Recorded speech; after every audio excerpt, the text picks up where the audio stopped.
હોળીના અંગારા પર ચાલવાની પરંપરા ઠેક ઠેકાણે પ્રખ્યાત છે। આ દ્રશ્યો સુરતના સરસ ગામના છે, જ્યાં હોળીની રાત્રે કેટલાક ગ્રામજનો સળગતા અંગારા પર ચાલીને આ પરંપરાને જાળવી રહ્યા છે। હોલિકા દહન બાદ જ્યારે અંગારા બરાબર તપે ત્યારે આ પ્રકારે ઉજવણી શરૂ થાય છે। કહેવાય છે કે ગામના 5 વર્ષના બાળકથી લઈને 60 વર્ષના વૃદ્ધો પણ અંગારા પર ચાલતા હોય છે।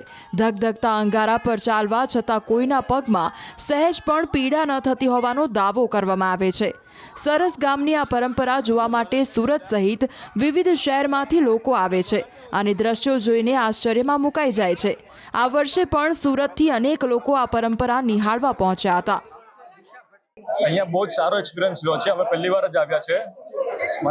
અમારી સોસાયટીમાં જ સરસ ગામના લોકો રહી છે, તો એમનો લોકોએ અમને ઇન્ફોર્મ કર્યું કે અમારી ગામમાં આવી રીતના માનતાઓ છે કે જે પણ હોલી દેવતા પર ચાલે એ લોકોની મનોકામના પૂરી થાય છે ને એ લોકોને પગમાં કંઈ થતું નથી। તો આ એક્સપિરિયન્સ લેવા અમે પણ અહીંયા આવ્યા હતા અને સાચી વાત છે, અમે ચાલ્યું કંઈ થયું નથી પગમાં, ને આ વસ્તુ અમે હર સાલ અહીંયા કરવા આવશું। હું અડાજણથી આવું છું। છેલ્લા 8 વર્ષથી દર વર્ષે હોળીમાં અમે આ ટાઈમે અહીંયા આવી જ જઈએ છીએ। અહીંયા સામે જે ભાઈ રહે છે થોડા અમારા રિલેટિવમાં છે, એટલે એમને પૂછી લઈએ છીએ કે કેટલા વાગે હોળીનો ટાઈમ છે અને એ રીતે અમે અહીંયા હાજર થઈ જઈએ છીએ, પણ અચૂક અમે આવી જઈએ છીએ અહીંયા આગળ।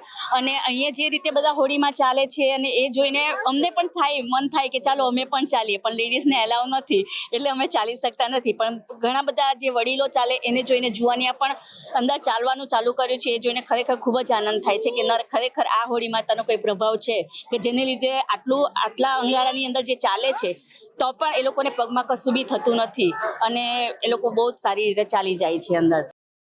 આ દ્રશ્યો મહેસાણાના લાછડી ગામના છે। અહીં પણ ગ્રામજનો અંગારા પર ચાલતા જોવા મળ્યા। વર્ષોથી ચાલી આવતી આ પરંપરાના યુવાનો જતન કરી રહ્યા છે। માન્યતા છે કે હોળીના અંગારા પર ચાલવાથી આખું વર્ષ શરીર નિરોગી રહે છે।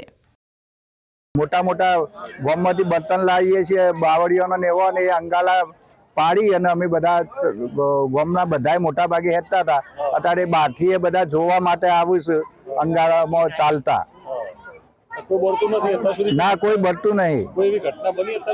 ના, કોઈ એવી ઘટના બળ્યો હોય અને દવાખાના જવું પડ્યું, દવા લેવી પડી, એવી કોઈ ઘટના બની નહીં। અહીંયા પગથી અંગારામાં ચાલવાથી જે કોઈ બળતું નથી અને કોઈ દાઝતું નથી, અને અહીંનો જે તાપ ખરો ને હોલિકાનો એ તાપ લેવાથી લોકોનું સ્વાસ્થ્ય સારું રહે છે, એવી લોકવાયકા છે।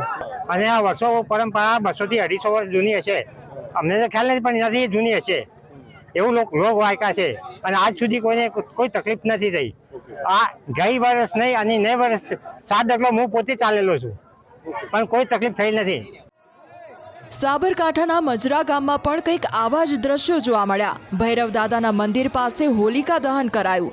બાદમાં નવવધુ અને પ્રથમ ખોળો ભરાયો હોય તેવા દંપતીઓએ બાળકને લઈને પ્રદક્ષિણા કરી। બાદમાં ગામના કેટલાક યુવાનો શ્રદ્ધાપૂર્વક અંગારા પર ચાલતા જોવા મળ્યા। આજુબાજુના 50 ગામમાંથી દૂર દૂરથી વ્યક્તિઓ અહીંયા દર્શન કરવા આવે છે અને નવા પરણેલા નવયુગલો અહીંયા ફરતે ફરી અને એનો દર્શનનો મહિમા પૂરો કરે છે, એની બાધા પૂરી કરે છે। એના વગર ઘણા બધા દૂરથી આવેલા વ્યક્તિઓ પોતાની બાધાઓ રાખી હોય એ પૂરી કરવા અહીંયા આવે છે। અને અંગારા ઉપર ચાલવાની પણ પ્રથા અહીંયા છે। અંગારા ઉપર ચાલવાથી દજાતું નથી અને નાના નાના બાળકો પણ અંગારામાં ચાલે છે। ભૈરવ દાદાના કૃપાથી અહીંયા ખુલ્લા પગે અંગારામાં ચાલવાથી દજાતું નથી। ખેડબ્રહ્માના આગિયા વિસ્તારમાં હોળીની ઉજવણીને પાંડવો સાથે જોડવામાં આવી રહી છે। અહીં વિશિષ્ટ રીતે હોળી ઉજવાય છે। હોળી પ્રગટાવ્યા બાદ તેમાંથી સળગતો વાંસ લઈ જઈને મહાકાળી માતાના મંદિરમાં આવેલા કુંડમાં લઈ જઈ ઠારવામાં આવે છે। ગામમાં પાંડવકાળીન વર્ષો જૂની પરંપરાથી હોળી પ્રગટાવવામાં આવે છે।